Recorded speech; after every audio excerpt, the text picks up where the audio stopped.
আমি তোমার সঙ্গে কোনো লড়াইয়ে যেতে চাই না পুমা। আমি আমার নিজের জীবনের থেকেও তোমাকে বেশি ভালোবাসি, তাই আমি বরং বাড়ি ছেড়ে চলে যাব। আমার প্রাণ থাকতে এটা কিন্তু আমি হতে দেবো না মা। কি সর্বনেশে মেয়ে তুমি! আমার ছেলে সবে বাড়ি ফিরেছে, এখন তাকে বাড়ি ছাড়া করতে চাইছো? মা, এটা হতে পারে না। বাবাকে এইভাবে অপমান করা যায় না। তোমার তো কোনো সলিড গ্রাউন্ড নেই মা, কিছু তো একটা গ্রাউন্ড থাকতে হবে। এইভাবে তুমি আমাদের বাড়িটাকে আবার ভেঙে দিতে পারো না মা। কাকিমা, তুমি বরং কিছুদিন সময় চেয়ে নাও। কেন? সেই সময় তুমি কি করবে? গোয়েন্দাগিরি নাকি? শোনো বর্ষাদি, এই সময়ের মধ্যে কাকিমা কি করবেন সেটা শুধুমাত্র কাকিমার সিদ্ধান্ত হবে। সেটা তো তোমার সঙ্গে আলোচনা করে করার কথা নয়, তাই না? বৌদি ভাই, মিঠিল কিন্তু ঠিকই বলছে। তুমি বরং কয়েকটা দিন সময় নাও। তোমারও তো একটু মনটা স্থির হওয়া দরকার, বলো। আমার মন স্থিরই আছে। আমি এখন যা বলছি পরেও আমি তাই বলবো। তবু মিঠিল যখন বলেছে, আমি তোমাদের কাছ থেকে কয়েকটা দিন সময় চেয়ে নিচ্ছি। কতদিন? হ্যাঁ, কতদিন? কতদিন? আপনি আমার সঙ্গে এরকম দুর্ব্যবহার করছেন কেন? আচ্ছা, আপনার কি মনে হচ্ছে বলুন তো? আপনি কি বাড়ির বৌমার সঙ্গে সঠিক ব্যবহার করছেন? আপনার কি মনে হচ্ছে আপনার বাড়ির মেয়ে আমাদের সঙ্গে সঠিক ব্যবহার করছে?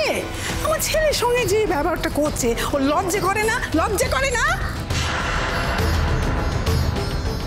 এতদিন পরে আমার ছেলেটা এসেছে, তারপরে ওর তাড়ানোর চেষ্টা করছে। কি চাই কি ওর? কি চাই ওর? কি চাই? আর নতুন, আমি তোকে দায়িত্ব দিলুম, বৌমা কেন এরকম করছে তোকে দেখতে হবে, তোকে দেখতে হবে।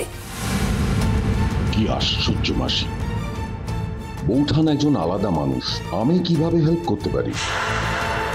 আমি তো বললাম আমি ওসব কিচ্ছু জানতে চাইনি, কিচ্ছু জানতে চাইনি মোটে। আমি শুধু জানি যে এই মতটা তুই করেছিস। তা না হলে সবাই যা বলছে আমি যাতে কোনোদিনও কান পাতিনি, আমার মনে হবে সেটিই ঠিক।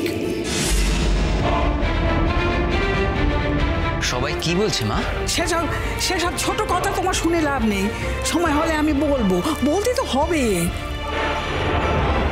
তাহলে তুমি এ কথা বলো না, এ বাড়িতে তোমার মা আছে। হ্যাঁ, কে পরের মেয়ে তোমার সঙ্গে থাকলো কি থাকলো না তার জন্য তুমি গেও ত্যাগ করবে? বলো না। না মা, এটা মারাত্মক অপমান।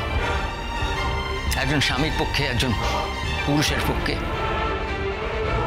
একজন বাবার পক্ষে এর থেকে বড় অপমান আর হয় না মা। কমলিনী যদি সত্যি আমাকে গ্রহণ না করতে পারে, তাহলে আমায় বাড়ি ছাড়তেই হবে।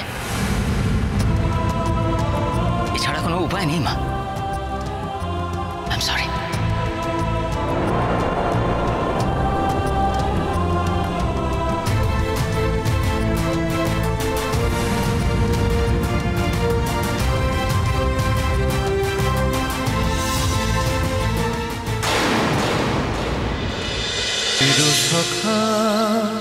চিরসখা সোম থেকে রবি প্রতিদিন রাত ৯টায় স্টার জলসায় ও জিও হটস্টারে।